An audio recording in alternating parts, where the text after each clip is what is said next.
कराची में बारिश के बाइस जिन्ना इंटरनेशनल एयरपोर्ट पर फ्लाइट ऑपरेशन मुतासिर हुआ है। अंदरूनी मुल्क जाने वाली कई परवाज़ों को रवानगी में ताख़ीर का सामना है। कराची से आपको खबर दे रहे हैं, बारिश के बाइस जिन्ना इंटरनेशनल एयरपोर्ट पर फ्लाइट ऑपरेशन मुतासिर हुआ है। अंदरूनी मुल्क जाने वाली कई परवाज़ों को रवानगी में ताख़ीर का सामना है। कराची से कोयटा जाने वाली PIA की परवाज़ 12 बजे के बजाय शाम 7 बजे रवाना होगी। मौसम की खराबी के बाइस एयरपोर्ट पर फ्लाइट ऑपरेशन शदीद मुतासिर हुआ है। कराची से लाहौर जाने वाली एयरपोर्ट की एयर ब्लू की परवाज़ 8 बजे जो है वो जानी है।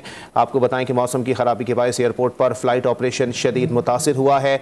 कराची से कोयटा जाने वाली PIA की परवाज़ 12 बजे के बजाय शाम 7 बजे रवाना होगी। अंदरूनी मुल्क जाने वाली कई परवाज़ों को रवानगी में ताख़ीर का सामना है। लाहौर जाने वाली परवाज़ को भी ताख़ीर का सामना करना पड़ रहा है। कराची में बारिश के बायस जिन्ना इंटरनेशनल एयरपोर्ट पर फ्लाइट ऑपरेशन मुतासिर हुआ है।